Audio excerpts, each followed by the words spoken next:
જો હવે તકલીફની એ વાત થઈ ગઈ છે, દુઃખ લાગે આપણને, સમાજની આપણે એક એવી સ્થિતિમાં આવી ગઈ છે કે બાયોડેટાની અંદર લખવું પડે છે આપણે બધાએ કે આ લોકોએ લગ્ન પછી તરત જુદું રહેવું પડશે.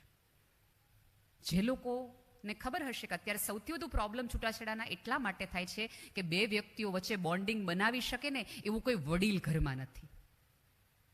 વડીલ હોય તો બે જણને છાના રાખે, અને ક્યારેક વડીલની હાજરીના હિસાબે તમે બોલવામાં કંટ્રોલ કરી નાખો.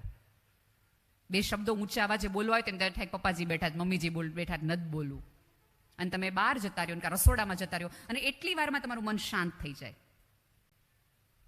પણ હવે કેવું થયું છે કે કાંઈ પણ નાની એવી ઘટના પણ દીકરીના ઘરમાં થાય અને દીકરી રૂમમાં આવે એટલે પહેલો વહેલો મમ્મીને ફોન કરે, આજે તો મને મારા સાસુએ હા કહી દીધું. એટલે મમ્મી તરત જ અંદરથી કે જો બેટા એક વસ્તુ યાદ રાખજે, આજે સહન કરીશ ને તો તારે રોજે રોજ સહન કરવું પડશે. ધારો કે દીકરી છે એ લગ્ન પછી વહેલી ઉઠી જાય છે 7 વાગે, અને મમ્મીનો ફોન જાય સવારમાં, અને દીકરીને એમ કે બેટા ઉઠી ગઈ? દીકરી એમ કે હા મમ્મી ઉઠી ગઈ. અહીંયા તો કેવી મોડી સુઈ રહી, જોયું, મારી દીકરીને ઉઠી જવું પડ્યું. એટલે છોકરીના મનમાં કોઈ વિચાર પણ ન હોય વહેલા ઉઠી જવાનો, પણ એને તરત એવું વિચાર આવે કે હા સાસરે વહેલું ઉઠી જવું પડે. લે પછી પાછો 12 વાગે ફોન કરે, શું રસોઈ બનાવી? તમે જે શીખવાડ્યું હોય એ જ બનાવ્યું હોય એને. એ વખતે મારે દરેક મમ્મીઓને વિનંતી કે તમારી દીકરી ફરિયાદ કરવા માટે પણ, કે એની સાસુ કેવી છે, એના સસરા કેવા છે, એની નણંદ કેવી છે, એનો દેર કેવો છે, એવી ફરિયાદ કરવા માટે પણ તમને ફોન કરે, ત્યારે એક મમ્મી તરીકે, એક સ્ત્રી તરીકે તમારી ફરજમાં આવે કે તમારી દીકરીને તમે કહો કે બેટા આપણા ઘરની ફરિયાદ તું ઘરમાં કરી શકવાની છો, તો તું ઘરની ફરિયાદ મને કર.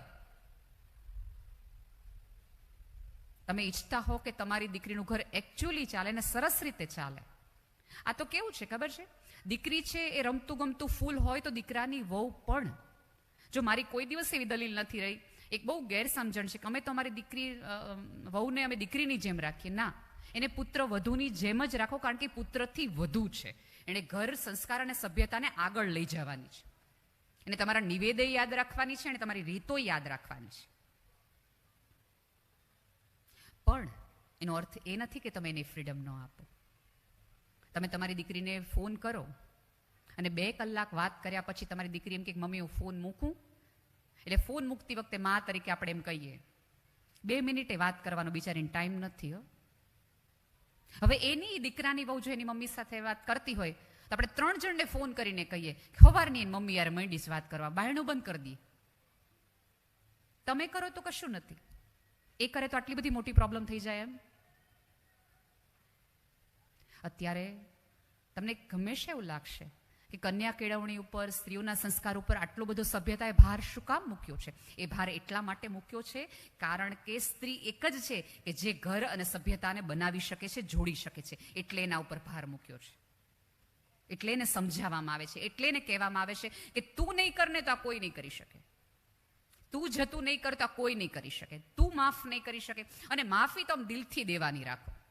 એકવાર દઈ તો જોજો તમે કેટલા હળવા અનુભવશો. વારા ઘડીએ આપણે પુરુષો ઉપર શંકા કર્યા રાખીએ.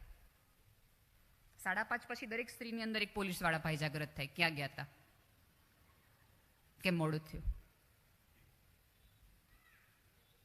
અને ભાઈઓને કહું કે લગ્નના 20-22 વર્ષ પછી તમારા પત્ની તમારા ઉપર શંકા કરતી હોય તો ગર્વ લેવો, હજી તમારામાં કાંઈ કેવું છે, કેમ લાગે ચિંતા જેવું છે કે આ ભાઈ કેટલા હજી દેખાવડા છે, હજી આમાં શક્યતા છે. આનંદ લેવાય આવી વસ્તુનો. તો જે સ્ત્રીઓ શંકા કરે છે એણે પોતાની જાત ઉપર આત્મવિશ્વાસ નથી, એટલા માટે શંકા જાય છે. તમને તમારી આવડત, તમારા કર્યા, તમારા પ્રેમ ઉપર ભરોસો નથી, એટલે તમારે કોઈ બીજી વ્યક્તિ ઉપર શંકા કરવી પડે. બાકી તો કોલર ઊંચા કરીને કહીએ નહીં મારા જેવો પ્રેમ કરી શકતો હોય તો જાને બાર, મારી જેવો તને કોઈ સાચવી શકે તો છૂટશે. આપણા કર્યા ઉપર આપણને એટલો ભરોસો હોવો જોઈએ કે આ ડીએનએને મારા જેટલું મારી કક્ષાએ કોઈ સાચવીને પ્રેમ કરી જ ન શકે. મારી આવડત ઉપર મને એટલો ભરોસો છે. પણ આપણને આપણી આવડત ઉપર જરાય ભરોસો નથી. અહીંયા બેઠેલી તમામ સ્ત્રીઓ છેલ્લે ચોક્કસ ને ચોક્કસ અરીસામાં જોઈને આવી હશે કે હું કેવી લાગુ છું. અને આપણે જ્યાં સુધી આપણને ગમે એવા ન લાગીએ ત્યાં સુધી આપણે ઘરની બહાર નથી નીકળતા. હવે આમાંની એક પણ સ્ત્રી એવું કે કેમ આવો લીલો કલર પહેર્યો, આપણો આખો મૂડ મરી જાય કે આ તો હારો તો નથી હારો. આપણે 3 જણને પૂછીએ કે આ કલર નથી હારો લાગતો, આ કલર નથી હારો લાગતો. ખબર નહીં ગામના સર્ટિફિકેટ લેવાની આટલી બધી ટેવ કેમ પડી છે આપણને, કે કોઈ એક વ્યક્તિ તમને કહે તો તમે દેખાવડા, કોઈ એક વ્યક્તિ કહે તો તમે સંસ્કારી, એક વ્યક્તિ કહે તો તમે એટલા સારા. એક વસ્તુ યાદ રાખજો, ગામનો પ્રેમ લેવાય, ગામના પ્રમાણપત્ર ન લેવાય કોઈ દિવસ. ખુલીને જીવો, ખુલીને. કોઈ કેમ કે ને કે લીલો કલર નથી સારો લાગતો તો બહુ પ્રેમથી કહે મને બહુ ગમે છે. અને પરણેલા એની પાસે તો રામભાઈ તમારા ભાઈને હું બહુ ગમું. આમાં સામેવાળા એના બરને ફોન કરે કે હું તમને નથી ગમતી. સામેવાળાના મગજમાં ડાઉટ નાખી દેવાય, આપણે થોડોક ડાઉટ લઈને ઘરે પાછા આવે. જે દિવસે તમને તમારી જાત ઉપર ને તમારી ચોઈસ ઉપર શ્રદ્ધા બેઠશે ને એ દિવસે જ તમારી કરોડરજ્જુ સિદ્ધિ થશે. બાકી બધી વુમન એમ્પાવરમેન્ટની વાતો સાઈડમાં રહી જશે. પુરુષો આગળ એટલા માટે છે કારણ કે પુરુષો અરીસો નહીં ભવિષ્ય જોવે છે. અને યાદ રાખજો, સંઘર્ષ કરતી સ્ત્રીનું સૌંદર્ય સુંદર સ્ત્રી કરતા ક્યાંય ચડે છે. આમાંની કેટલી એવી સ્ત્રીઓ હશે કે 3 ઘરના કામે કરતી હશે, પતિને પણ સાચવતી હશે, સાસુ સસરાની દવા પણ કરતી હશે અને સંતાનોને ભણાવતી પણ હશે. એ સ્ત્રી પૂજનીય અને વંદનીય છે. પણ સમાજ પાસે 2 હાથ જોડીને વિનંતી છે કે સમાજ પાસેથી પૂજાની અપેક્ષા ન રાખો કે તમારી પૂજા કરે, અર્ચના કરે. સમાજ પાસે ગૌરવની અપેક્ષા રાખો. તમે તમારા ઘરેણાના કારણે નહીં, તમારી સંસ્કારના કારણે રૂડા લાગો છો, યાદ રાખજો.